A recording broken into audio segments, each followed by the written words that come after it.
Mampukah kita memuaskan nafsu?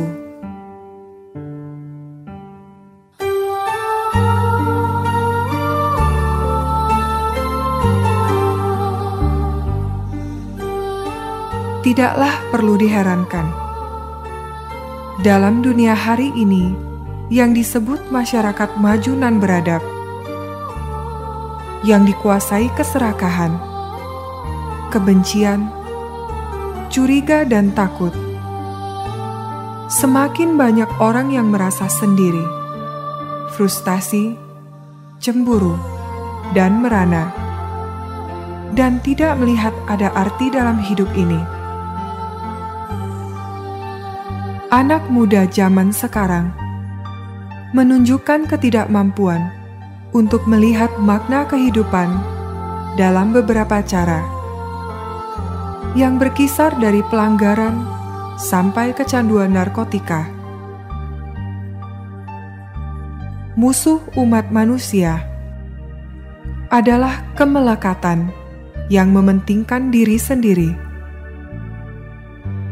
Dari semua ini, kejahatan datang ke dunia.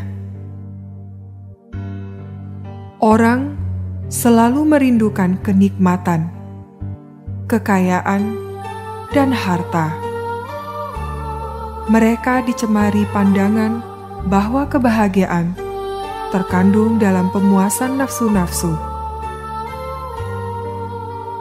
Kepercayaan seperti ini hadir khususnya dalam masyarakat yang materialistis seperti sekarang ini.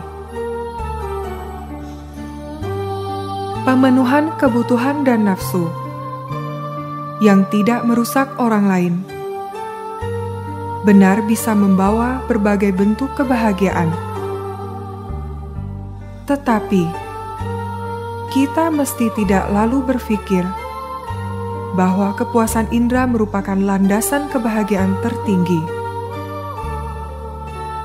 Orang yang hidup dengan gagasan seperti itu akan hidup tanpa bisa mendapatkan cita-citanya, seperti mengejar pelangi. Beberapa hal memberikan kita kenikmatan, sehingga kita berusaha menggenggamnya dan menambah jumlahnya. Beberapa hal yang lain membawa kesusahan. Jadi, kita berusaha menghindar dan membuangnya. Sebelum kita menguasai dan mengendalikan kuasa nafsu dan kebencian, mereka akan membawa kita dari satu pengalaman yang tidak memuaskan ke pengalaman yang tidak memuaskan lainnya. Nafsu dan kebencian berjalan bersama-sama. Di satu masa, kebencian yang berperan. Di kala lain, nafsu yang memegang kendali. Ketika lapar dan haus muncul, tumbuhlah keadaan yang tidak mengenakan. Berikutnya, nafsu tumbuh melekat pada ketidaknyamanan itu. Semua nafsu kita adalah seperti itu. Mereka diawali dari ketidaknyamanan atau perasaan bahwa sesuatu itu kurang. Dan kemudian, kita mencari apa yang kita anggap bisa mengisi kekurangan itu. Jika kita tidak memperoleh apa yang kita inginkan,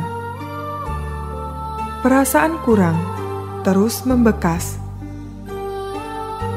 Jika pada akhirnya kita berhasil mengatasinya, nafsu ataupun rasa lapar menjadi terlepaskan, dan untuk sesaat berhenti muncul.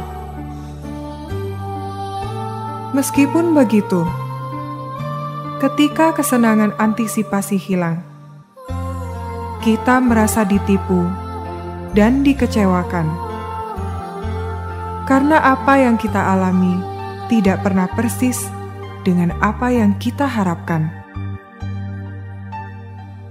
Dan demikianlah, nafsu dan harapan baru diciptakan. Pencarian dan pemuasan nafsu yang terus muncul ini adalah dasar yang membentuk hidup manusia yang duniawi.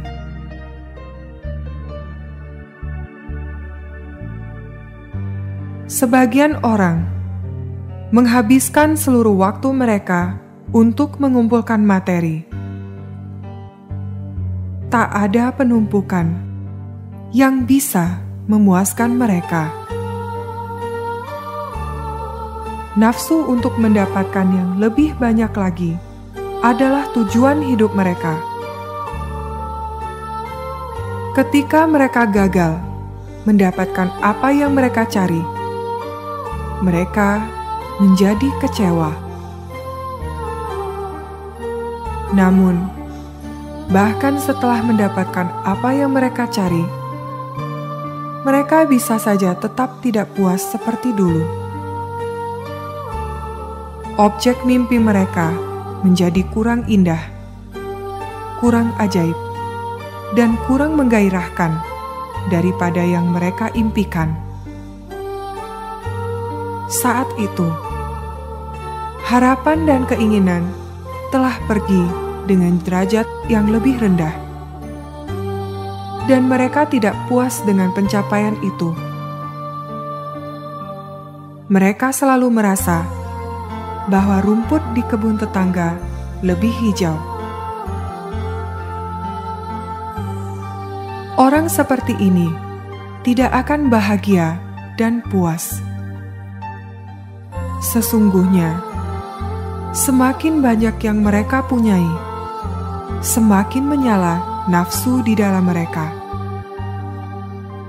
Dikatakan bahwa kebutuhan manusia seperti makanan, pakaian, dan tempat berteduh gampang dicukupi, tetapi sukarlah memuaskan nafsunya.